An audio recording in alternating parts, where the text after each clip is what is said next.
Donnerschlag. Gedankenanstoß und Inspiration. Jeder Liedi. Text vom Pfarrer Lukas Ruf. Festivalseelsorge am Greenfield. Der junge Mann hat ein Tattoo über der Schulter, trägt ein schwarzes, ärmelloses Shirt, kurze Hosen und Kampfstiefel. Er zieht die Augenbrauen hoch.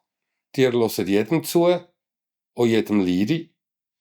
Er klopft mir auf die Schulter und meint, das sei eine super Sache hier. Er selbst hätte jedoch nicht die Geduld dazu. Er winkt und zieht weiter in die anbrechende Nacht. Hier, das ist die ansprechbar, der Stand der Festivalseelsorge am Greenfield.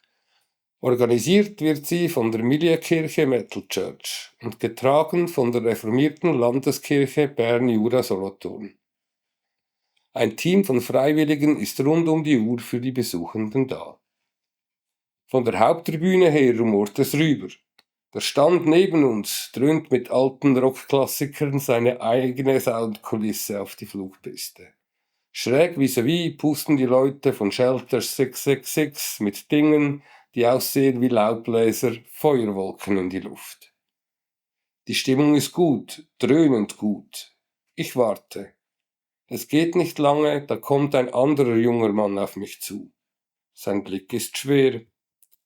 Ich biete ihm einen unserer Stühle an und setze mich neben ihn. Er meint, er habe plötzlich ein sehr bedrückendes Gefühl bekommen und sei wohl auch recht müde. Ich lasse ihn erzählen und frage nach, wo mir etwas nicht klar ist. Nach einer halben Stunde bedankt er sich und meint, jetzt sei wieder gut, jetzt sei er nur noch müde und könne schlafen gehen. Später in der Nacht sitze ich mit anderen Leuten vor unserem Pavillon. Alle sind froh um Wasser oder Kaffee. Anderes wird bei uns nicht ausgeschenkt. Ab und zu fragt jemand, ob er oder sie dazusitzen dürfe. Ab und zu verabschiedet sich jemand oder kommt nach einem Konzert wieder.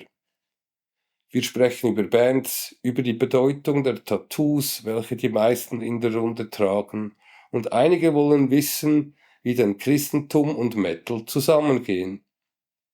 Dann will der Student dem Punk beibringen, dass es eine einfache Sache ist, eine Bewilligung für seine Demos einzuholen. Der Punk erklärt dem Studenten, dass Versammlungsfreiheit keine Versammlungsfreiheit ist, wenn man sie bewilligen lassen muss.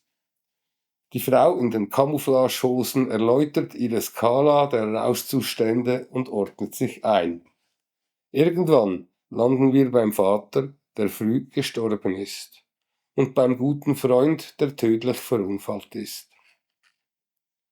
Alle in der Runde tragen den Schmerz eines Abschiedes in sich. Alle haben ihre Erfahrung, wie sie damit umgehen und teilen sie. Niemand ist allein. Schöne Erinnerungen kommen hoch. Gegen 4 Uhr morgens löst sich die Runde auf. Manche gehen schlafen, manche gehen weiter tanzen. Meine Schicht endet. Einen Liri habe ich in dieser Nacht keinen getroffen. Ich weiß, es gibt sie, die meisten Leute sind aber angenehm, wenn sie ein offenes Ohr und echtes Interesse finden.